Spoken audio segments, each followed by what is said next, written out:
Welcome to Alphabet City. I'm your guide, Ayaz Akhtar, and you are also crushed that Spider-Man is out of the MCU. A new report by analyst group Canalys says that Google has fallen from number 2 to number 3 in the smart speaker market during the second quarter of this year. Amazon is number 1 with over 25% of the market. So what company is the new number 2? Is it Apple with its HomePod? Of course not. Who has a HomePod? Baidu is the number 2 smart speaker maker in the second quarter. That's kind of nuts. Take a look at last year at the same time. Baidu speakers were 0.7% of the market. This year, 17.3%. Baidu moved 4.5 million units. Compare that with Google. Google is now 16.7% of the market. Now, if Google wants to grow in the smart speaker market, it's going to take work. Here's what a Canalys analyst said. Google's transition to the Nest branding while pivoting to smart displays proved to be a challenge. Google urgently requires a revamped non-display smart speaker portfolio to rekindle consumer interest. I agree with that guy. For a while, we had both Nest and Google existing independently under Alphabet. It was not until last year that things got streamlined. Nest finally returned to Google and was merged into Google's home devices. Then this past May, we got the horrible branding of Google Nest products. The Google Home Hub smart display got renamed the Google Nest Hub.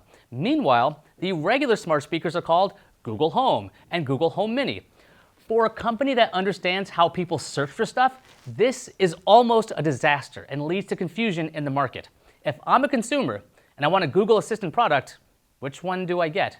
We've got the Google Home, Google Home Mini, the Google Nest Hub, and the Google Nest Hub Max. There's also other Google Nest branded devices like the Google Nest Hello Doorbell and the Google Nest Cam Indoor. Let's take a look at Amazon. It's got the Echo Dot, the Echo Show, the Echo Show 5, the Echo Spot, and that Echo Look. See, that's consistent. Do you want an Amazon doorbell? It's called Ring, not Amazon Echo Ring. You want an Amazon camera? It's called Amazon Cloud Cam. Take a look at this ad that popped up in my Google app. The ad is for a Google Home Mini. Above it is actually the Nest thermostat. Even Google can't keep its stuff straight. The analyst mentioned something about a revamped non-display smart speaker.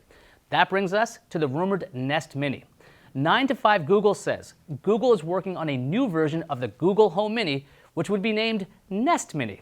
The report says the Nest Mini would have better sound, be louder, and be wall mountable. It would also have a 3.5 millimeter stereo jack. Maybe this is the new speaker Google needs. Also, maybe that ad Google gave me is just the new mountable Mini. It just looks a lot like the Nest thermostat. At my home, I've got both Alexa-powered devices as well as Google Assistant devices. At first, the Amazon Echo seemed great. It was compatible with so many different things.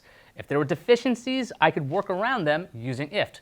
Quick aside, IFT lets you connect different apps and services. As an example, getting an Echo to-do item to appear on your Google Calendar. Aside over. Then Google had its Google Home device. I grabbed one right away to see how it would perform. At first, it was not as connected as an Echo. Now that changed over time. Assistant also had the advantage when it came to handling random questions. For whatever reason, I find that incredibly useful. At this point, I use Echo devices mainly to order things from Amazon and play Jeopardy. Everything else is handled by Google Home. So for some use cases, Google beats Amazon. For others, Amazon wins.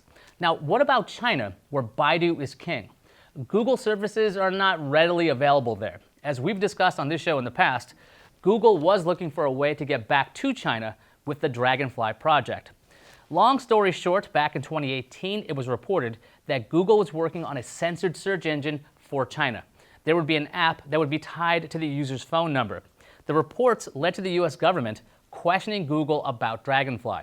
This year, a VP for Google told the US Senate Judiciary Committee that the project was terminated. Now let's talk about Baidu. As of July 2019, Baidu has over 76% of the search engine market in China, according to StatCounter. Google is under 3%. Let's take a look at Baidu's smart speaker lineup, which I have never seen before. If you guys know more about the speakers or have tried them out, let me know in the comments. I'm really curious. Prices seem to run from 89 yuan to around 400 yuan. That's around 12 to 56 US dollars. That sounds pretty reasonable. Quickly shifting gears, the clock is ticking on the Pixel 4's official release. We talked about a leak last time.